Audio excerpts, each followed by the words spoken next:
তার কাছে তিনি যখন গেছেন ভারতে তখন তো তার কাছে পাসপোর্ট ছিল, তো কাজেই সেই ভিত্তিতে তিনি সেখানে এন্ট্রি পেয়েছেন।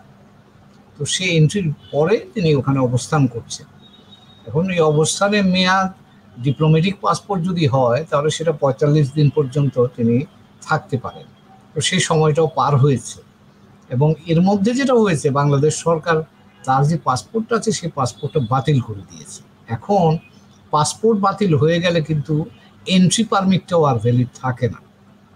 কাজেই প্র্যাকটিক্যালি উনি এখন ভারতে যেটা আছেন সেটা ওনার না কোন দেশের নাগরিক সেই নাগরিকের দলিলটাই কিন্তু ওনার হাতে এখন আর কার্যকর নাই। তো তার অর্থ কি দাঁড়াবে? ভারত এখন কি করতে পারে? ভারত এখন ইচ্ছা যদি করে, যেহেতু তিনি একজন রাজনৈতিক ব্যক্তিত্ব, ভারত ইচ্ছা করলে তাকে এভাবে থাকতে দিতে পারে, অথবা ওনাকে চলে যেতে বলতে পারে, বাংলাদেশে ফেরত পাঠিয়ে দিতে পারে, অথবা ওনাকে রাজনৈতিক, উনি যদি চান রাজনৈতিক আশ্রয় সেটাও তারা দিতে পারে, এবং সেই ক্ষেত্রে ওনাকে ধরে নেওয়া হবে যে উনি তার দেশে ফেরত যাওয়াটা হয়তো নিরাপদ নয়, এবং সেই কারণেই তিনি বিশেষ বিবেচনা, রাজনৈতিক বিবেচনা হয়তো ভারতে থাকবার সুযোগটা পেতে পারে। তো কাজেই এখানে খানিকটা আইনি ব্যবস্থাপনা, খানিকটা রাজনৈতিক ব্যবস্থাপনা, খানিকটা তার ইচ্ছা উনি কি থাকতে চান কি চান না সেটাও কিন্তু একটা উপাদান হিসেবে কাজ করে। কাজে তিনটা বিষয় এই অবস্থাটার সাথে জড়িয়ে আছে। প্রথমত হচ্ছে আইনি প্রক্রিয়া, তিনি পাসপোর্ট হচ্ছে একটা দেশের নাগরিকের বিদেশে একমাত্র ভ্যালিড ডকুমেন্ট। তো সেটা যদি বাতিল হয়ে যায় তাহলে তার কাছে কোনো ভ্যালিড ডকুমেন্ট নাই, সেখানে চলে আসবে রাজনৈতিক বিবেচনা। তিনি ভারতে তাহলে কিভাবে থাকবেন? সাধারণ নাগরিক যদি হতো তাহলে তাকে হয়তো ভারত সরকার বেআইনি থাকবার জন্য তাকে অ্যারেস্ট করে নিতে পারতো, কিন্তু যেহেতু তিনি রাজনৈতিক ব্যক্তিত্ব সেটা তারা করবে, অথবা তারা বাংলাদেশে পাঠিয়ে দিতে পারত। তো যেহেতু আবার একইভাবে যেহেতু তিনি রাজনৈতিক ব্যক্তিত্ব সেহেতু হয়তো তারা পাঠাবে না, অথবা তিনি হয়তো আসতে চাইবেন না। তো এই তিনটা উপাদানের মধ্যে তিনি আছেন। এখন যে কোনো একটা উপাদানের পরিবর্তন ঘটলে তখন আবার নতুন একটা পরিস্থিতি হয়তো উদ্ভব হতে পারে। এই মুহূর্তে যেমন আমাদের প্রধান উপদেষ্টা মহোদয় বলেছেন যে তিনি ভারতে থাকলে কথাবার্তা না বললেই আমরা খুশি হই। তো সেটা একটা, তার কারণ হচ্ছে তিনি যদি এখন বাংলাদেশের অভ্যন্তরীণ রাজনৈতিক বিষয়ে কথা বলেন তাহলে সেখানে বর্তমান সরকারের জন্য জটিলতা তৈরি হতে পারে, সেটা সরকার চায় না, একটা দিক। দ্বিতীয় যেটা হবে সেটা হচ্ছে যে বাংলাদেশে যে আইনি প্রক্রিয়া চলছে এখন, তার বিরুদ্ধে অনেকগুলো মামলা মোকদ্দমা হয়েছে। কাজেই আইনি প্রক্রিয়া যদি শুরু হয় সেই ক্ষেত্রে এই আইনি প্রক্রিয়ার সম্মুখীন হওয়ার জন্যে বাংলাদেশ সরকার তাকে চাইতে পারে, এবং আমাদের আইন উপদেষ্টা যিনি আছেন তিনি কিন্তু বলেছেন যে আমরা যদি আইনি প্রক্রিয়া শুরু করি তাহলে আমরা ভারতের কাছে অনুরোধ করব তাকে ফেরত পাঠাবার জন্য। তো সেটাও হতে পারে।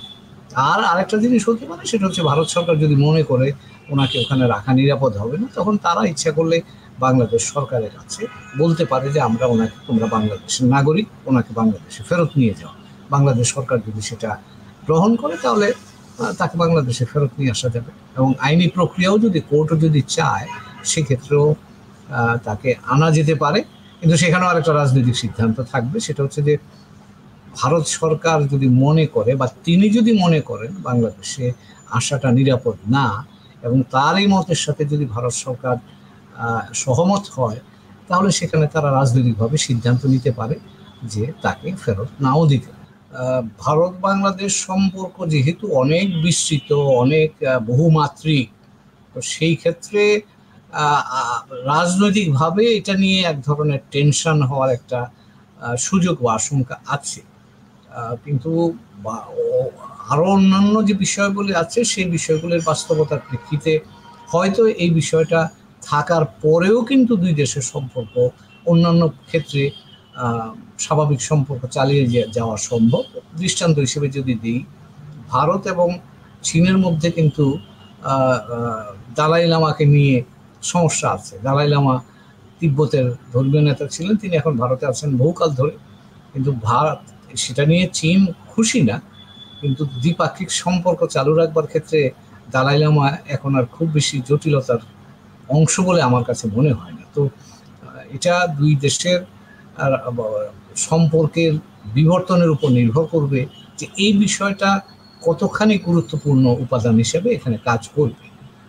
সেই ক্ষেত্রে এই মুহূর্তে বলা যাবে না, তবে খানিকটা টেনশনের সম্ভাবনা তো আছে, ইতিমধ্যে আমরা সেটা দেখছিও খানিকটা। যে প্রধান উপদেষ্টা মহোদয়ের বক্তব্যে সেই কথাটাই তো উঠে এসছে। ইলিশ রপ্তানির বিষয়টা আমি মনে করি যে এটা মূলত ব্যবসায়িক সম্পর্ক, অর্থনৈতিক আদান প্রদানের যে স্বাভাবিক প্রক্রিয়া আছে তারই অংশ একটা। তবে যেহেতু ইলিশ মাছ আমাদের এখানে আজকাল দামটা বাড়ছে বা বেশি হয়ে আছে, সেই কারণে মানুষ এই রফতানিটার এর সাথে সংযুক্ত করার চেষ্টা করছে। কিন্তু ইলিশের রফতানি আগেও হয়েছে, এখনো হচ্ছে। তো এটাকে আমি দুই দেশের চাহিদা এবং সরবরাহের যে বিষয় আছে সেই আঙ্গিকেই দেখতে চাই। অন্য যেটা বললেন সেটা তো হ্যাঁ, আমরা ভারতের যতখানি উঁচু পর্যায়ে যাওয়া যায় তাদের সাথে আলাপ আলোচনা করতে তো আগ্রহী, সেটা প্রধান উপদেষ্টা মহোদয় বলেছেন। আমার ধারণা বাংলাদেশের সকলেই তার সাথে একমত। কিন্তু সেখানে যদি তাদের দিক থেকে সহযোগিতা থাকে ভালো, যদি না থাকে সেটা আমরা বাস্তব অবস্থা হিসাবে মেনে নেব।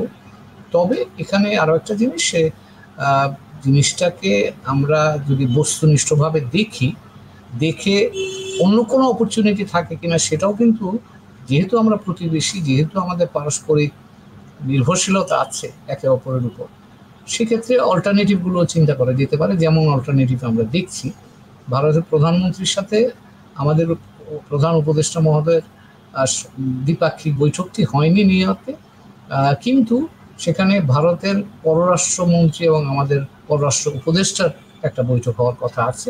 তো আমি সেটাকে ধরে নেব যে সর্বোত্তম চাহিদাটা মেটানো যায়নি, কিন্তু তার পরের অংশটা আছে এবং সেটাও কম গুরুত্বপূর্ণ নয়। তো কাজেই যেহেতু আমাদের সম্পর্ক, আমরা বিভিন্নভাবে একে অপরের সাথে জড়িয়ে আছি বহুমাত্রিকভাবে, সেহেতু সম্পর্কটাকে যত বেশি বাস্তব অবস্থার মধ্যে রাখা যায় এবং স্বাভাবিক পর্যায়ে রাখা যায় ততই ভালো। হ্যাঁ, এখানে ইমোশন কাজ করে না সেটা বলবো না, কিন্তু ইমোশনের কূটনীতিতে ইমোশন আছে, তার পাশাপাশি বাস্তবতাটাও আছে, এবং বাস্তবতাটাই কিন্তু শেষ বিচারে টিকে থাকে। বাংলাদেশের যে সাম্প্রতিক পরিবর্তন, এই পরিবর্তনটা বাংলাদেশের অভ্যন্তরীণ চাহিদা, অভ্যন্তরীণ প্রয়োজন এবং অভ্যন্তরীণ আয়োজনের ভিত্তিতেই এই পরিবর্তনটা হয়েছে। এখানে বাইরের কোনো শক্তি এতে অংশগ্রহণ করেছে বা বাংলাদেশ ব্যাপকভাবে একদিকে ঝুঁকে যাবে, তার রাষ্ট্রের চরিত্র বদলে যাবে, এই ধরনের চিন্তাটা বোধহয় ভারতের, যেটা করা হচ্ছে অনেক ক্ষেত্রে ভারতের বলাবলি হচ্ছে, সেটা আমার কাছে এখনো মনে হয় যে বস্তুনিষ্ঠ আলোচনা নয়। ভারতের দিক থেকে বাংলাদেশের মানুষের প্রত্যাশাটা যদি তারা সম্মান করেন, প্রত্যাশাটাকে যদি তারা বুঝতে পারেন, তাহলেই আমাদের প্রধান উপদেষ্টা যেমনটা বলেছিলেন যে আমরা ফেয়ারনেস অ্যান্ড ইকুইটি, অর্থাৎ ন্যায্যতা এবং সমতার ভিত্তিতে ভারত বাংলাদেশ সম্পর্ক চলতে পারে। এবং যেহেতু আমরা একে অপরকে প্রয়োজন আছে, সেক্ষেত্রে সম্মানজনকভাবে মর্যাদার সাথে আমরা সম্পর্ক এগিয়ে নিয়ে যেতে চাই। বাংলাদেশের দিক থেকে আমরা সম্পর্ক স্বাভাবিক রাখতে চাই।